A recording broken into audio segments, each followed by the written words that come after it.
자, 여러분 안녕하십니까? 네, 이번 5월 16일 날 실시하게 될 스포츠 지도사 시험과 관련돼서 많은 수험생 여러분들이 기존의 시험을 이제 어떻게 출제되었는지 이런 것들이 상당히 이제 궁금해하고, 그러나 2015년 이번 5월에 실시되는 시험 같은 경우는 과거의 생활 스포츠 지도자와는 좀 다르죠. 우리가 이제 3급 생체라고 하는 생활체육 지도자였죠. 그러니까 생체 지도자 때의 시험 같은 경우와 이번에 실시될 생활 스포츠 지도사는 그 시험의 성격이 약간 다르다고 볼 수가 있습니다. 분명히 어떤 자격증적인 부분은 매우 비슷한 성격을 갖고 있으나 시험에서 이 걸러내는 제도가 과거와는 굉장히 많이 달라진 걸 우리가 알 수 있죠. 기본적으로 과거의 시험 같은 경우는 3급 생체 시험 같은 경우는 우리가 보게 될 필기시험이라고 하는 것이 일정한 연수 후에 그 연수 기간에서 이루어진 내용을 바탕으로 시험이 이루어졌습니다만, 올해 이제 실시되는 시험 같은 경우는 미리 필기시험을 거친 다음에 거기서 합격한 사람만이 자격 연수를 받을 수 있도록 그렇게 되어 있거든요. 그러니까는 시험 자체의 검정 과정이 매우 타이트해졌다, 이렇게 얘기를 할 수가 있겠습니다. 우리가 이제 시험 제도의 어떤 변경 사항을 우리가 좀 간략하게 한번 살펴보면요. 자격의 종류가 인간의 생애 주기, 우리가 라이프 스페이라고 하는데 그 생애 주기별로 좀 다양화되었죠. 그래서 생활 스포츠 지도사라고 우리가 이제 시험을 5월 달에 보게 될 것과 함께 전문 스포츠 지도사라고 하는 것이 과거의 경기 지도자 자격증과 함께 스포츠 지도사라고 하는 큰 틀 내에서 1급, 2급의 생활 전문 스포츠 지도사 시험이 이루어지게 되고요. 그 다음에 생애 주기별로 장애인과 그 다음 유소년, 그 다음에 노인을 대상으로 한 스포츠 지도사가 또 자격증으로 신설되었습니다. 그러니까 각종의 공공기관이라든가 또는 의료기관이라든가 이런 쪽에서 유소년이라든가 또는 노인들이라든가 또는 장애인들을 대상으로 스포츠를 전문적으로 지도하는 사람들을 배출하기 위한 전문 자격증이 생겼다고 할 수 있고요. 과거에 1급 생체에서 다뤄졌던 부분이 건강운동관리사라고 해서 과거에는 이제 1급 생체에는 그 자격 조건이 상당히 까다로웠습니다만, 이번부터는 건강운동관리사가 전문학사, 즉 전문대학교 졸업 예정자 이상의 학력이면 시험을 볼 수 있게 돼서 이 건강운동관리사 같은 경우가 각종의 공공기관의 운동 처방을 하는 곳이라든가 또는 의료기관 내에서 운동 처방을 하는 곳에서 취업의 길이 상당히 확대되었다, 이렇게 이야기를 할 수가 있죠. 그 다음에 양성 과정이 앞서도 말씀드렸습니다만 과거에는 실기와 구술 시험을 하고 난 다음에 거기서 연수의 대상자를 뽑아서 그 연수를 받은 다음에 필기시험을 봤거든요. 근데 이번 시험부터는 먼저 필기시험을 보고 그 필기시험에 합격한 사람이 연수의 과정을 거쳐서 실기 및 구술시험과 실무 연수라고 하는 부분을 같이 갑니다. 그러니까 필기시험을 만약에 떨어진다면 실기 및 구술시험은 아예 볼 수가 없는 거죠. 예. 그래서 이 필기시험 합격의 이 결정이 우리한테 상당히 중요하게 되었는데요. 먼저 이제 필기시험을 보면 각 과목에 만점에 40% 이상을 득점해야 됩니다. 우리가 이제 바로 살펴보겠습니다만 생활 스포츠 지도사 같은 경우는 7개의 과목 중에서 5개의 과목을 선택하게 되는데 그 각각의 과목에서 만점에 40% 이상을 득점하셔야 돼요. 그래야지만 과락을 면할 수가 있는 거죠. 그러고 난 다음에 전체 자신이 선택한 5개 과목의 총점의 60% 이상을 득점하셔야 1차의 필기시험을 통과를 하실 수가 있습니다. 앞서도 말씀드렸습니다만 이 필기시험을 통과해야지만 실기 및 구술시험을 볼 수가 있고요. 자, 그 다음 한번 넘어가도록 하죠. 앞서 이제 2급 생활 스포츠 지도사의 자격검정시험이 7과목이라고 그랬죠. 7과목 중에서 5과목을 선택하는 겁니다. 그러니까 스포츠 심리학과 운동 생리학, 그 다음 스포츠 사회학, 운동 역학, 스포츠 교육학, 스포츠 윤리, 그 다음 한국체육사, 이렇게 7개 과목이 있는데 이 7개 과목 중에서 여러분이 선택을 5과목 하는 겁니다. 그 다음에 그것이 이제 통과하고 나면 그 다음에 이제 실기시험을 보시고 실기시험을 통과하면 또 구술시험을 보시고 이렇게 순서대로 이제 가고 이제 연수를 거쳐서 여러분이 이제 2급 생활 스포츠 지도사로 배출되게 되는 거예요. 이때 우리가 이제 오늘 제가 해야 할 강의는 2급 생활 스포츠 지도사에 출제되었던 시험에 대한 기출 문제를 해설하는 거기 때문에 올해 2015년도부터 그 생활 스포츠 지도사라고 하는 정식 명칭의 그 자격증이 나오고 그 시험이 실시가 되기 때문에 이 2급 생활 스포츠 지도사의 기출 문제라고 한다면 작년도의 3급 생활 스포츠 지도자 시험을 그 기출 문제로 해서 해설을 해야 될 것 같습니다. 우리 이제 발음도 입이 막 혀가 좀 꼬이는데 3급 생활 스포츠 지도자가 이제 올해부터 2급 생활 스포츠 지도사로 바뀌는데요. 과거에 3급 생체 지도자는 이렇게 8개 과목을 봤습니다. 생활체육론, 건강관리, 운동생리학, 스포츠 심리학, 사회학, 그 다음 레크레이션론, 트레이닝론, 그 다음 구급 및 안전관리에 8개 과목을 각각의 과목당 10문제씩 80문제를 다 풀었어야 돼요. 그런데 새롭게 실시되는 2급 생활 스포츠 지도사 시험에서는 7개 과목 중에서 자기가 5개를 선택하는 겁니다. 그때 지금 이 빨간색으로 표시된 거 보이시나요? 이게 새롭게 할 2급 생활 스포츠 지도사 시험에서 기존의 3급 생활 스포츠 지도자, 우리가 기존의 3급 생체라고 불렸던 거죠. 거기서 불렸던 시험과 공통적으로 해당하는 과목이 운동생리학, 그 다음 그 운동생리학과 파트가 연결된다고 볼 수 있는 트레이닝론과 스포츠 심리학, 사회학이 올해 여러분이 시험 보실 과목의 기출문제로 볼 수 있습니다. 여러분이 보시면 여기 또 검정색으로 표시되어 있는 운동역학과 스포츠 교육학, 스포츠 윤리, 한국체육사는 과거의 시험에서 출제가 되지 않았었기 때문에 기출문제로 살펴볼 수가 없고 여러분이 완전히 깜깜이 상태에서 새롭게 공부를 해서 이 4개의 과목 중에 여러분이 또 선택을 하셔서 여러분이 각 과목당 40%의 득점, 그 다음에 5개 과목을 전체적으로 했을 때 60% 이상의 과목을 60% 이상의 점수를 받으셔야 돼요. 만만치 않겠죠. 그래서 지금 제가 여기도 제대로 공부하지 않으면 합격이 어렵다 이렇게 파워포인트를 띄워놨는데요.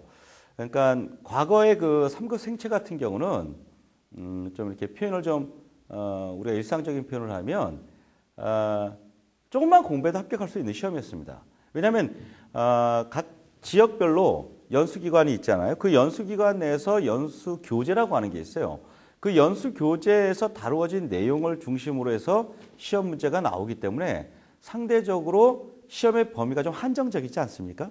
아무리 좀 어렵더라도 어디서 나올 것이다 이런 걸 좀 알면 마음이 좀 편하겠죠. 그런데 새롭게 바뀌는 시험 같은 경우는 앞서 얘기했던 7개 과목 가운데 5개 과목을 자기가 선택하고 그 선택된 5개 과목의 시험을 자기가 1차에서 봐야 되니까 그 영역이라든가 지금 출제 기준이 상당히 폭넓고 깊게 나와 있는 상태인데 그거에 맞춰서 여러분이 공부를 하셔야 되니까 상당히 쉽지 않다 이렇게 볼 수가 있어요.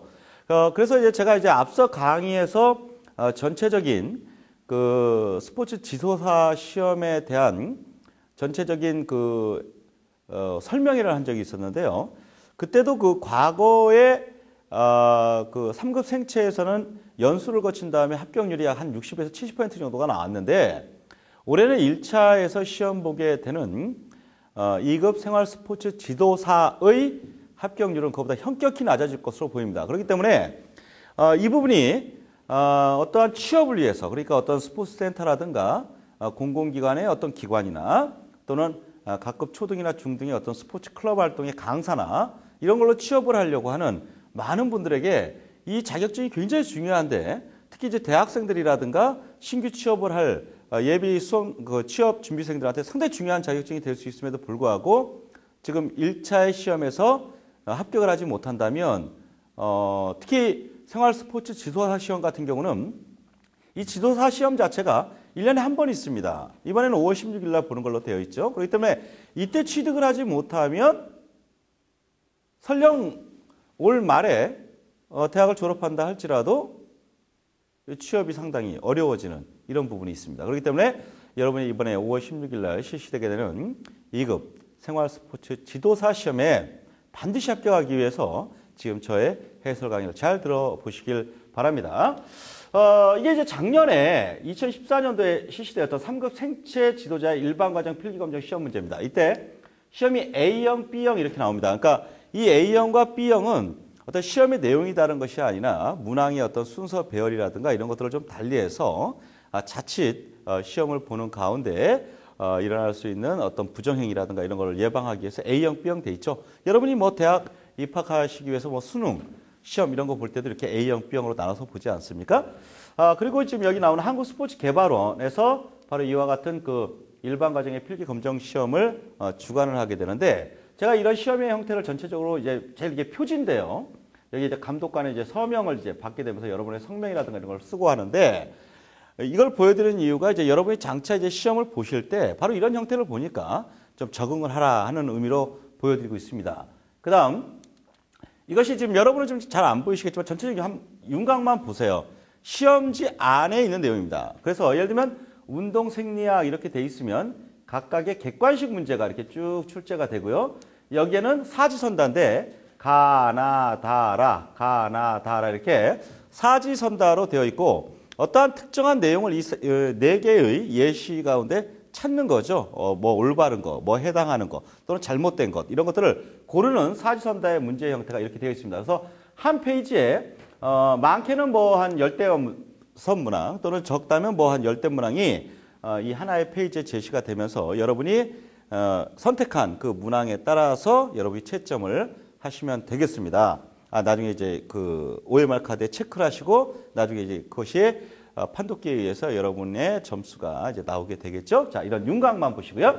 자, 그러면 이에 따라서 앞서 그 말씀드렸다시피 3급 생체 시험 때에 8개의 과목 가운데 4과목, 그 다음에 올해 보게 될 2급 생활 스포츠 지도사 시험에서의 공통 과목인 생리학, 그 다음에 심리학, 그 다음에 사회학, 또 생리학 파트에 포함되어 있는 트레이닝 논에 각각에 해당하는 내용에 대한 기출문제 해석을 하도록 하겠습니다. 그래서 이 문제들 각각에 대해서 제가 그 해당 문항에 대해서 그 판서와 또는 설명과 또는 그림이나 또는 문자 이와 같은 형태를 병행해서 갈 테니까 여러분 좀 잘 들으시고요.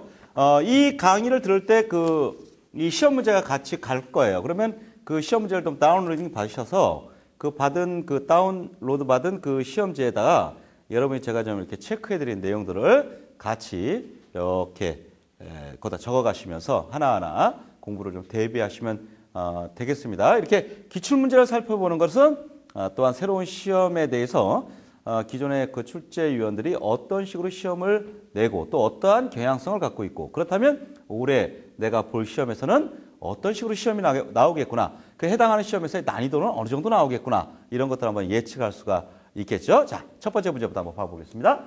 자, 21번 문항이라고 되어 있는데요. 그러니까 3급 생체 때 이게 21번 문항으로 되어 있는데 여기에 보면 조직의 형태에 대한 설명으로 올바른 것은 하고 다라 이렇게 사지선다로 되어 있고요. 상피 조직과 결합 조직, 근육 조직과 신경 조직 이렇게 되어 있는데요. 지금 이 내용들을 좀 살펴보면 여기 지금 첫 번째 보이는 내용이 지금 상피 조직이라고 하고 그 상피 조직에 대한 설명이 인체 기능의 가장 빠른 조절을 담당한다 이렇게 되어 있거든요. 그런데 이 인체의 어떤 기능에 대해서 가장 빠른 조절을 담당하는 것은 이 상피 조직이 아니라 이 부분은 이제 우리가 신경 조직이라고 이야기를 할 수가 있어요.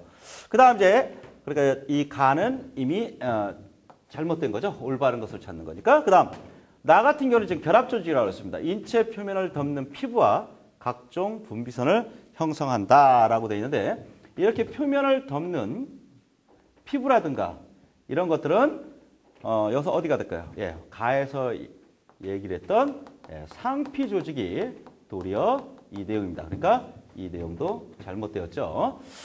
그 다음에 다의 근육 조직, 인체의 모든 물리적인 힘의 근원이 되는 조직이다. 예, 옳죠? 그러니까 이것은 옳은 답이 되겠습니다. 그 다음 라의 신경 조직이라고 하는 부분이 나오는데 인체 구조물을 서로 붙잡아주는 역할을 한다 했는데 이것이 결합 조직입니다. 그러니까 결국은 이 가 같은 경우는 이게 상피 조직이 아니라 이게 신경 조직이 돼야 되는 것일 거고요. 나 같은 경우는 결합 조직이 아니라 그것은 상피 조직이 돼야 되고 라의 신경 조직이 아니라 이거는 결합 조직이 돼야 되니까 지금 묻고 있는 문제는 올바른 것을 찾는 그런 문제니까 다가 답이 될 것입니다. 그래서 21번의 답은 다라고 얘기할 수 있고요. 다음 문제를 한번 봐볼게요.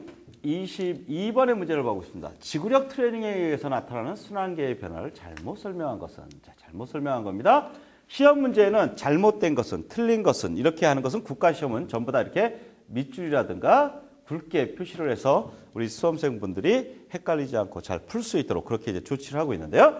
4개의 가, 나, 다, 라 4개의 예시가 있고요. 가, 심장의 무게와 부피, 좌심실벽의 두께와 용적이 증가한다. 그 다음 나, 회복기의 심박수는 훈련 전과 비교하여 훈련 후에 변화가 없다. 또 근육 내에 분포된 모세혈관의 밀도가 높아진다. 또 라, 총 혈액량의 증가와 함께 적혈구양도 증가한다. 이렇게 4개의 내용이 언급되고 있네요. 자, 이 내용에 대해서 좀 한번 설명을 같이 한번 해보도록 하죠. 자, 22번의 문제, 지구력 트레이닝입니다. 우리가 운동의 형태에 크게 2가지를 이야기를 할 수가 있는데 기본적인 지구력 트레이닝을 이야기했어요. 그러니까 지구력 트레이닝은 우리가 일반적으로 이제 지속성 트레이닝이라고 얘기할 수 있고 이와 같은 좀 상반되는 관점에서의 트레이닝을 우리가 순발성 트레이닝을 이야기를 할 수 있죠. 상대적으로 이 지구력 트레이닝 같은 경우는 우리가 유산소성 트레이닝이다 이렇게 이야기를 할 수 있는 반면에 순발성 트레이닝은 무산소성 트레이닝이다 이렇게 얘기할 수 있고요. 이와 같은 이 지구력 트레이닝의 대표적인 예 같은 경우가 여러분이 아마 잘 알고 있는 인터벌 트레이닝과 같은 경우가 이와 같은 지속성 트레이닝, 지구력을 길러주기 위한 트레이닝의 방법이라고 얘기할 수 있고 순발성 트레이닝에서의 무산소성 트레이닝의 가장 대표적인 건 여러분도 잘 알고 있는 웨이트 트레이닝이죠. 그래서 이 웨이트 트레이닝과 같은 경우가 이제 동적 웨이트 트레이닝 또는 정적 웨이트 트레이닝 이와 같은 것들로 구분이 될 수가 있는데 지금 여기서의 시험 문제는 지구력과 관련되어 있는 겁니다. 그래서 유산소성 운동을 트레이닝을 했다라고 하는 측면은 트레이닝을 했다, 장기간 운동을 하였다라고 하는 의미가 있는 거죠. 장기간 운동을 했다는 의미는 과거에 몸꽝이었던 사람이 장기간의 트레이닝을 통해서 몸짱이 되었다라고 하는 걸 의미하게 되고요. 여기서 이제 순환계의 변화를 했습니다. 순환계 쪽이라고 하는 것은 우리 안에 있는 뭐와 관련되어 있는 거냐? 심장과 관련되어 있는. 그래서 이 심장과 관련되어 있는 어떤 혈액의 움직임, 혈액의 동력학적인 측면을 주로 다루게 되는 게 순환계입니다. 그러니까 우리가 장기간의 어떤 유산소성 트레이닝 또는 지속성 트레이닝, 지구성 트레이닝을 하게 되면 우리가 어떤 스포츠 심장이 된다. 이런 거 우리가 상식적으로 잘 알고 있죠. 그와 같은 것들이 바로 이 순환계 쪽에서 나오는 겁니다.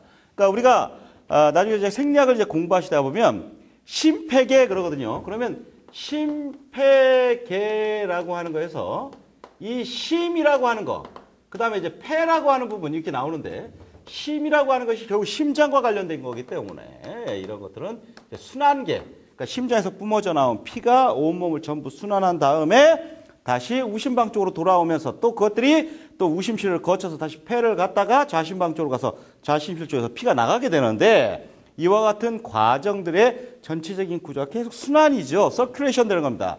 그래서 우리가 심장과 관련된 건 순환계라고 하고요. 폐와 관련되어 있는 것은 우리가 호흡과 관련되기 때문에 이걸 호흡계라고 표현합니다. 그래서 우리가 생리학을 나중에 공부하게 될 때는 순환계 또는 이것을 심장과 관련되어 있는 부분을 폐와 밀접하게 연관되기 때문에 하나로 심폐계라고 하는 걸로 우리가 공부를 많이 하게 됩니다.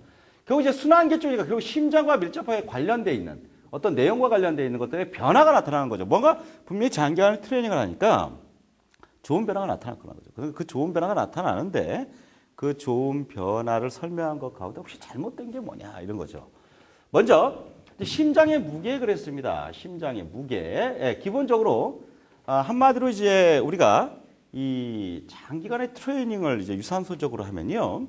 이 심장이라고 하는 것은 기본적으로 횡문근의 특성을 갖고 있습니다. 횡문근의 특성을 가짐으로써 근비대가 나타날 수 있어요. 그러니까 우리가 장기간에 이렇게 막 운동을 하게 되면 막 몸짱이 된다, 뭐 그냥 팔뚝이 굵어진다 막 이렇게 얘기하지 않았습니까? 굵어짐을 이야기하는 이 비대 현상이 나타나게 되는데 우리가 뭐 꽃등심 얇은 거보다 굵은 게 어떻습니까? 무게가 훨씬 더 나가죠. 꽃등심 얇은 거 사봐요. 그 뭐 얼마 안 되는 것 같지만 비싸지만 그걸 두꺼운 거 사봐요. 그게 더 비싸죠. 그 두껍다는 의미는 그만큼 무게가 많이 나간다는 얘기 아니겠습니까? 그러니까 장기간의 운동을 통해서 근비대가 일어난다는 것은 자연스럽게 무게가 더 나갈 수밖에 없겠고요. 자연스럽게 부피가 커집니다.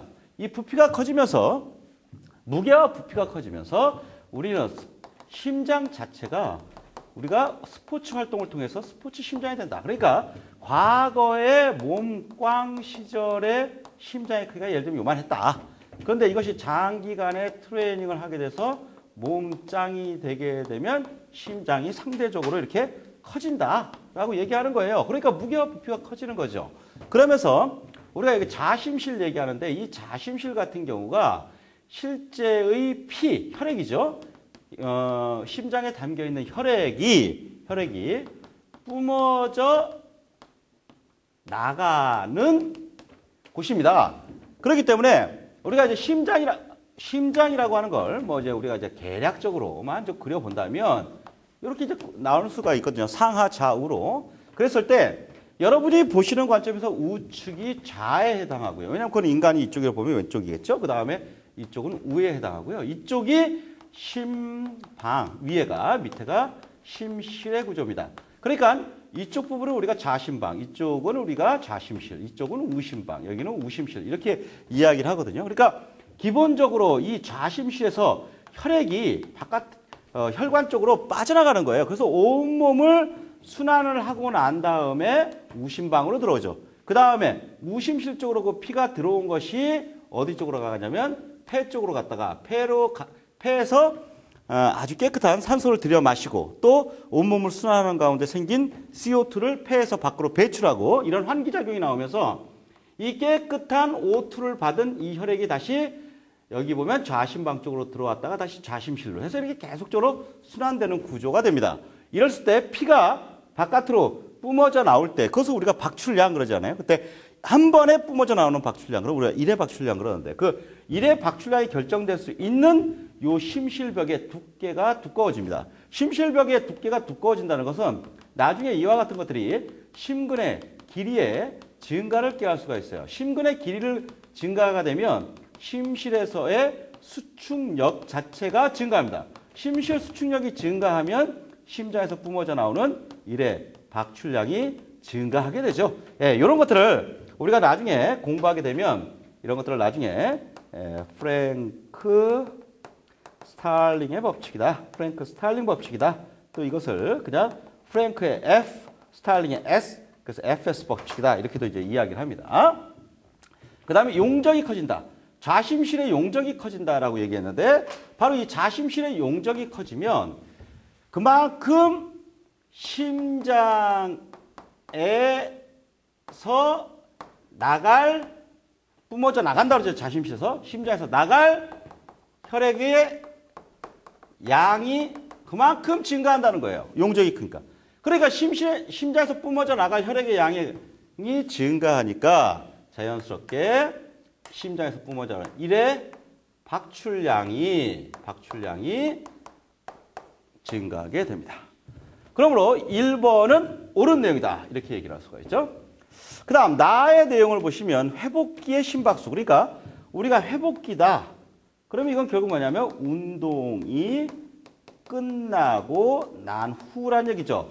운동이 끝나고 나서 우리가 회복을 하니까 리커버리 페이즈라고 하는데 회복기에 그 심박수가 있죠. 우리가 운동이 끝나고 나도 그래서 계속 이렇게 심박수가 쿵쿵쿵쿵 뛰지 않습니까? 그때 훈련 전 자기가 몸 꽝이던 시절 훈련 전과 비교하여 훈련을 장기가 하고 나니까 이게 몸짱인데 지금 여기 변화가 없다 그랬거든요. 이게 일단 잘못됐습니다. 그럼 잘못됐다는 근거는 뭐냐? 장기간의 트레이닝을 하게 되면 우리가 심장에 있어서 운동을 통해서 그 운동성 맥박이 서서히 뛰는 운동성 서맥 현상이라는 게 나옵니다. 그것이 안정시, 그러니까 가만히 있을 때 안정시나 지금과 같은 최대하 운동 시에 또는 회복기의 이와 같은 심박수들이 다 어떻게 되냐면 감소해요. 예, 서서히 뛴다는 거죠. 그러니까 그만큼 덜 힘들게 느낀다는 겁니다. 그랬을 때 여기서 이제 굉장히 중요한 내용들이 있는데 자, 여기를 한번 보실까요? 자, 운동성 성험액 그랬습니다. 운동을 통해서 맥박이 서서히 뛰는 운동성 성험액인데 그러니까 결국은 운동성 성험액은 뭐냐?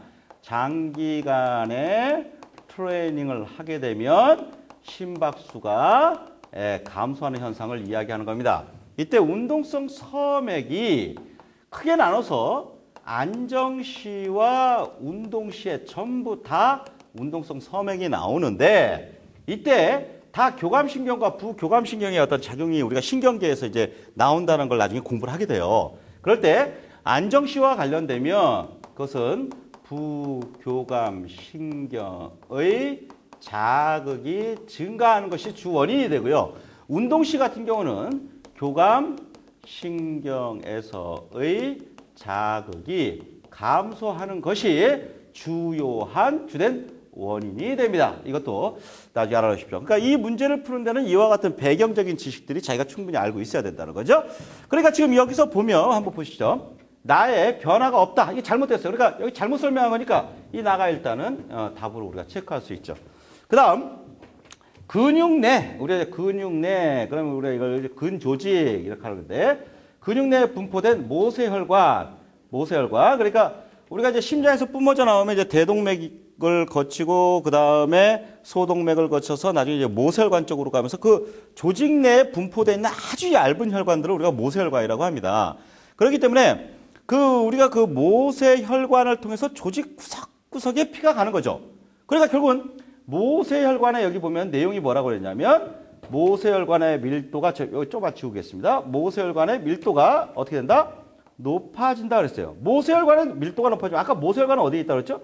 조직 내에 있다고 그랬죠. 그러니까 그 조직 내에 있는 모세혈관의 밀도가 높아진다는 건 그만큼 단위 면적당 밀도가 높아졌다는 얘기는 그만큼 모세혈관의 수가 많아졌다는 얘기 아니겠습니까? 그러니까 이와 같은 모세혈관의 밀도가 높아지면 결국 뭐냐면 조직에 공급되는 혈액 양이 상대적으로 증가하면서 실제로 그 근육에 그러면 혈액에 뭐가 담겨있냐면 근육에 중요한 게 이 O2가 보다 많이 공급될 수 있다는 겁니다. 근육에 산소가 공급량이 늘어난다는 거죠. 그러면 근육의 O2가 증가함으로써 지금 우리가 지구력 트레이닝을 얘기를 하고 있는데 그렇게 모세혈관이 높아져서 조직에 공급되는 혈액량과 그에 따른 조직에 공급되는 또는 근육에 공급되는 O2의 양이 증가하게 되면 우리가 산소를 이용한 대사를 우리가 유산성 대사라고 하거든요. 그랬을 때 이 유산성 대사를 하는 그 물질적인 측면이 나중에 나오는 이제 미토콘드리아거든요. 이 미토콘드리아에서의 유산성 대사가 증가함으로써 이것이 지금 얘기하는 유산소성 운동 또는 지구성 운동에 유리한 사람이 됩니다. 바로 지금 여러분과 같은 이 강의를 듣고 있는 여러분들 거의 몸짱이실 텐데 여러분과 같은 경우가 지금 현재 여러분의 몸에 있는 근육 내에 있는 모세혈관이 일반인들, 운동을 좀 적게 하는 분들보다 훨씬 더 높다 이렇게 얘기할 수 있죠. 그 다음 총혈액량, 그러니까 우리 몸에서 순환되는 총혈액량입니다. 그것이 몸짱이 되면 당연히 증가하게 되죠. 예, 그 다음 그와 함께 이 적혈구양, 이 적혈구는 굉장히 중요한 게 뭐냐면 이 안에 굉장히 중요한 게 뭐냐면 헤모글로빈이 있거든요. 근데 이 헤모글로빈이 뭐냐면 이것이 O2, 산소의 수송단백질입니다. 그러니까 혈액 내의 산소를 조직까지 가져다주는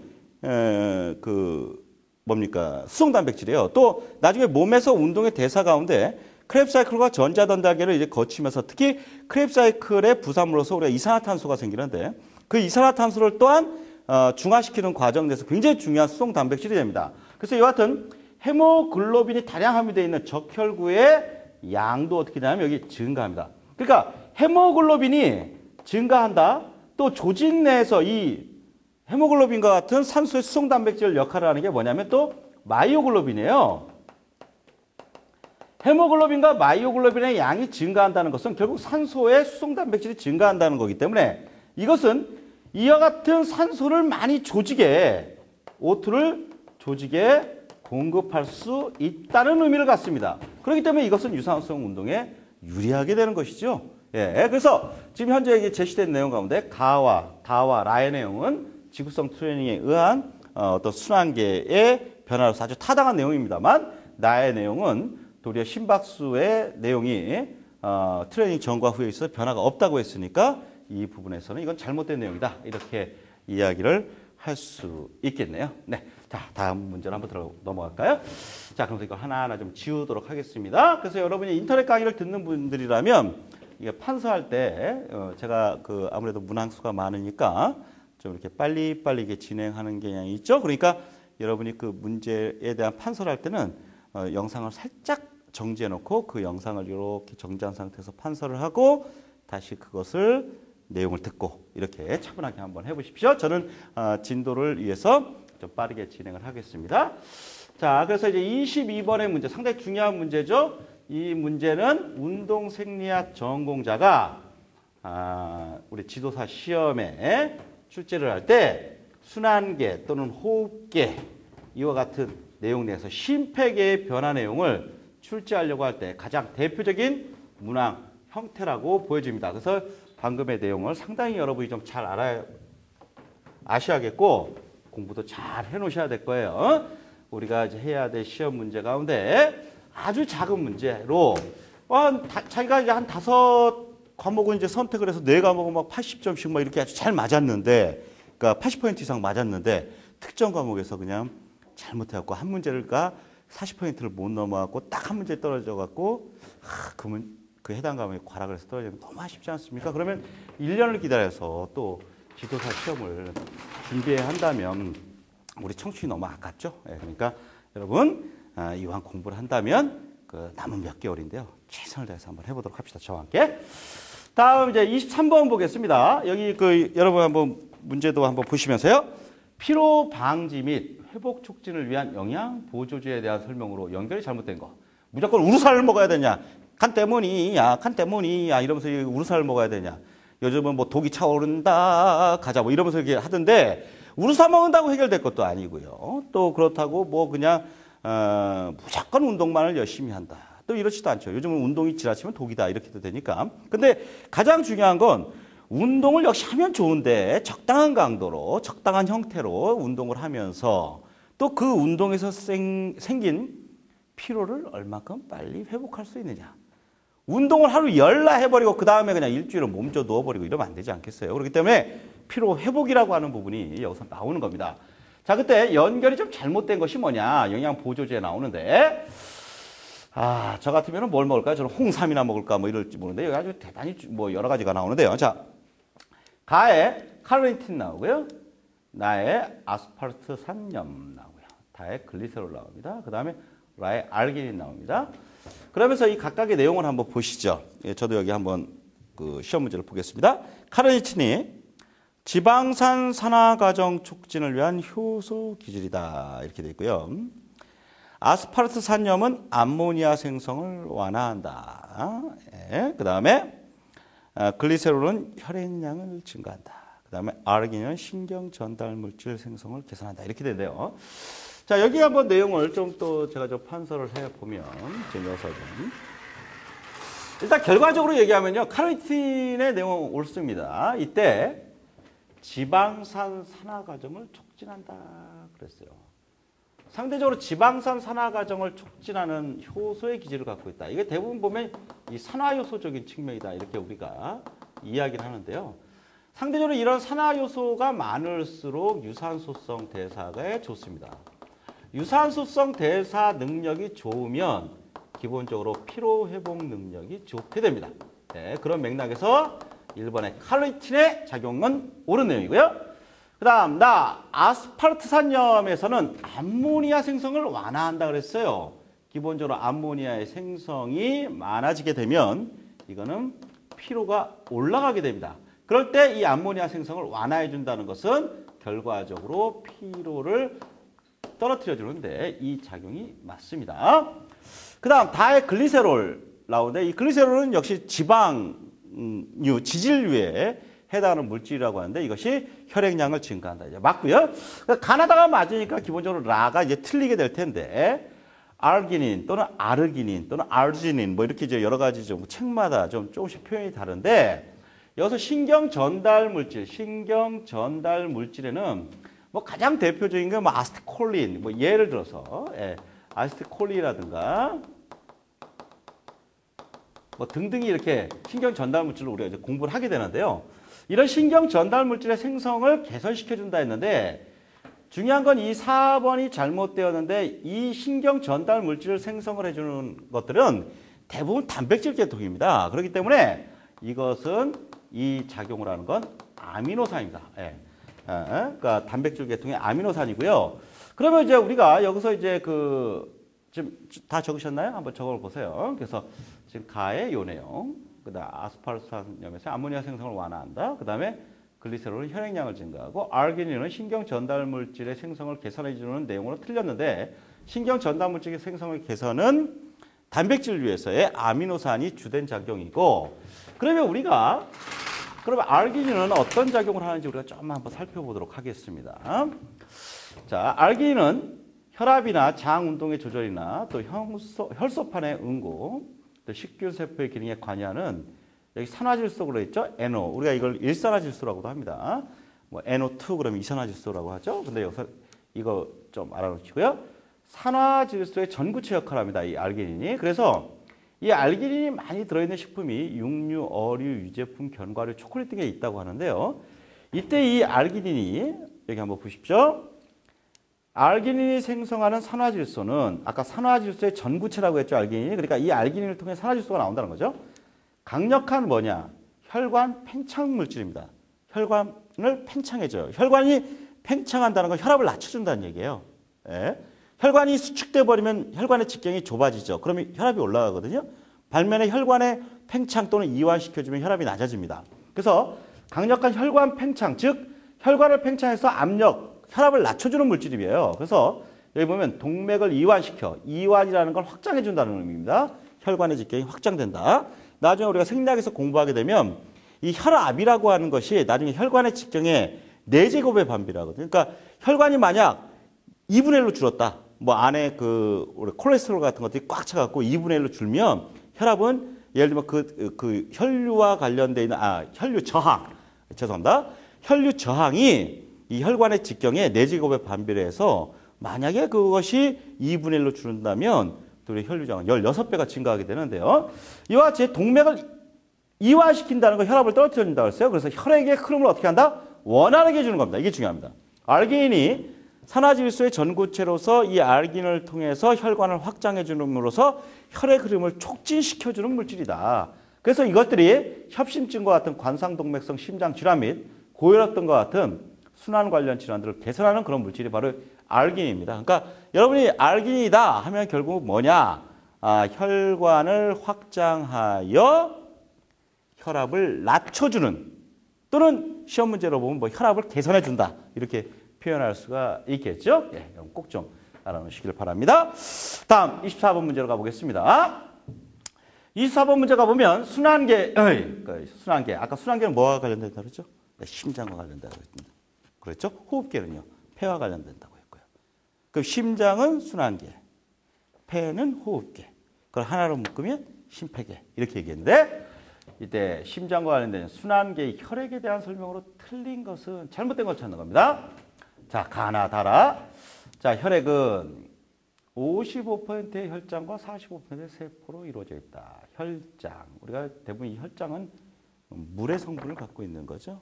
예, 그다음 혈액은 영양소 운반 및 저장, 면역 기능 등을 담당한다.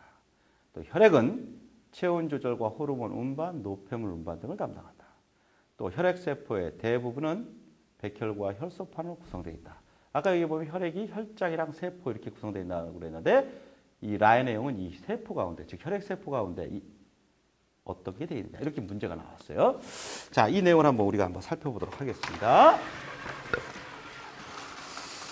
자, 혈액.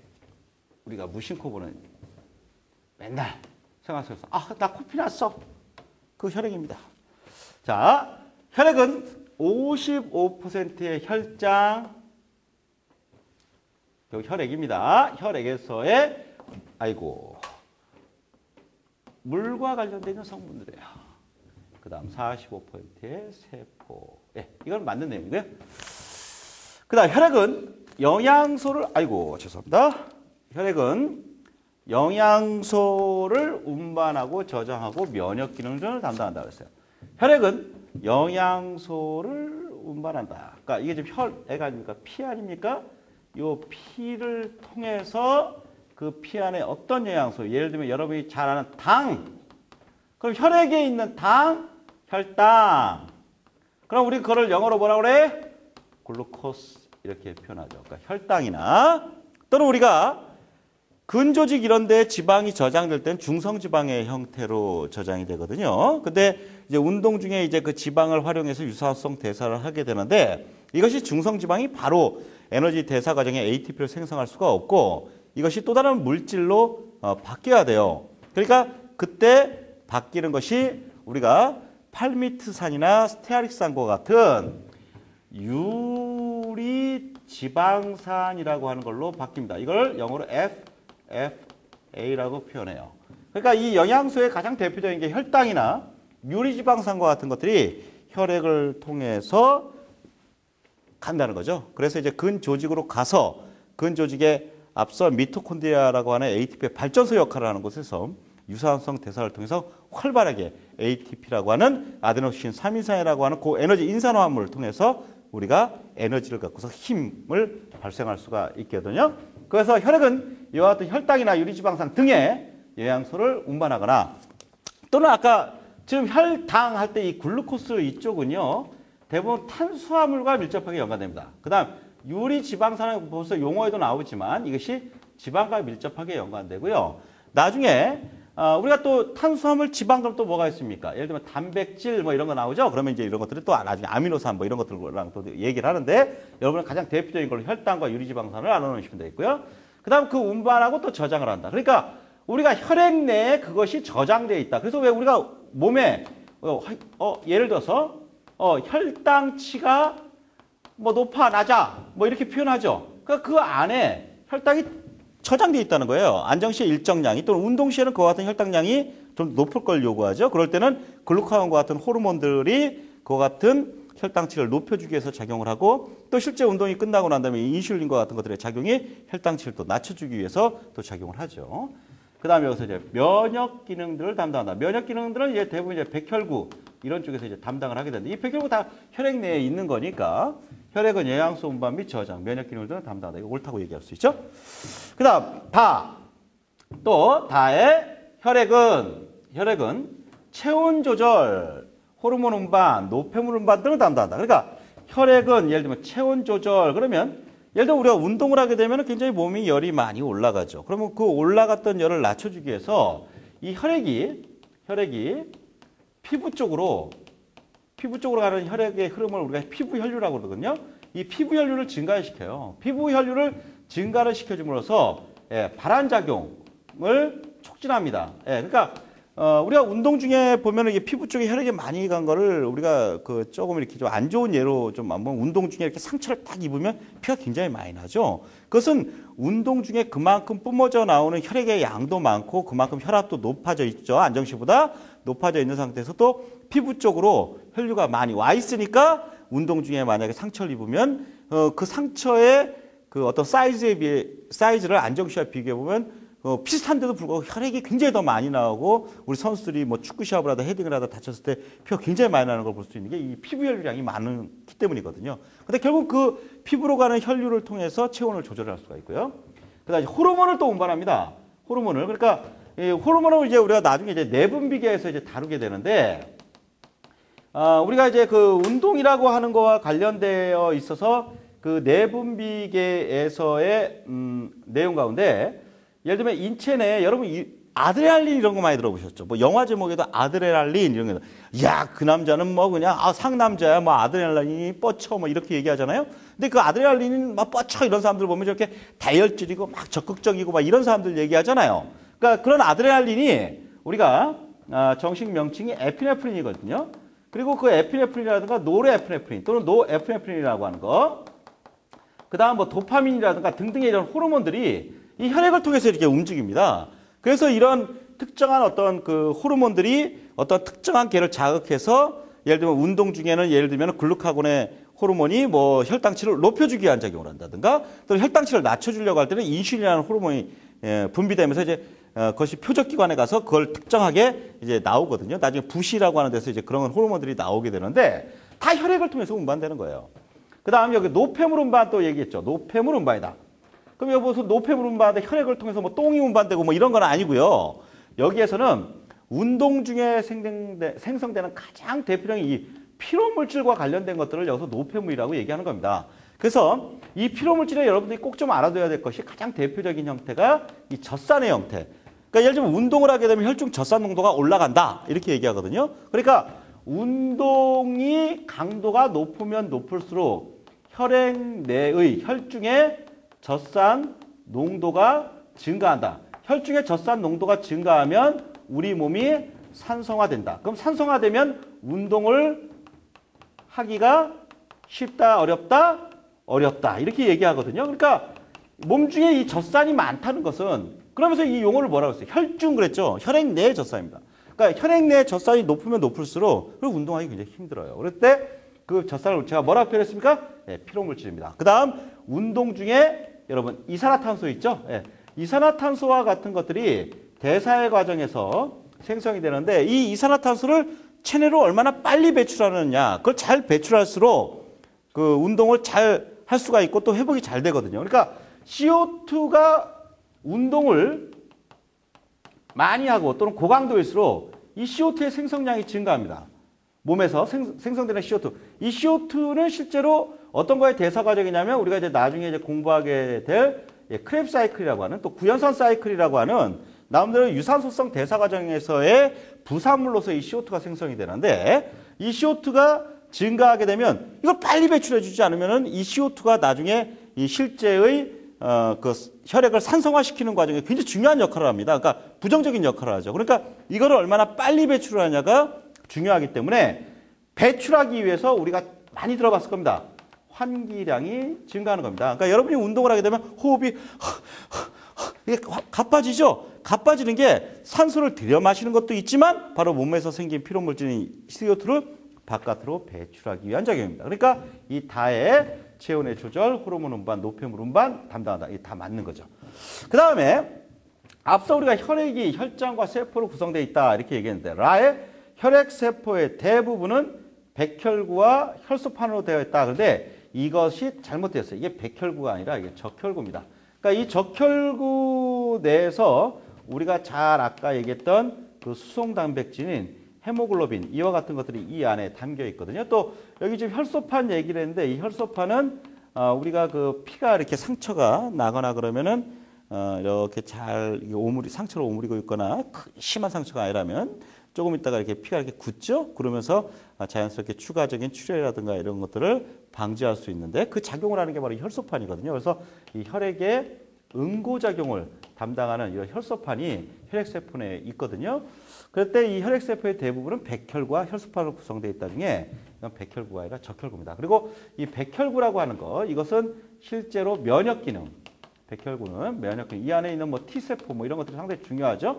그래서 이 면역기능을 담당하긴 하는데 대부분을 구성되어 있다 이렇게 얘기를 할 수는 없죠. 그렇기 때문에 지금 24번의 잘못된 걸 찾지 않을까 이 라번이 답이 되겠습니다. 네, 자 여러분이 또 너무 오랫동안 막 듣고 있으면 좀 불편할 수 있으니까 잠시 쉬었다가 또 진행하도록 하죠. 네.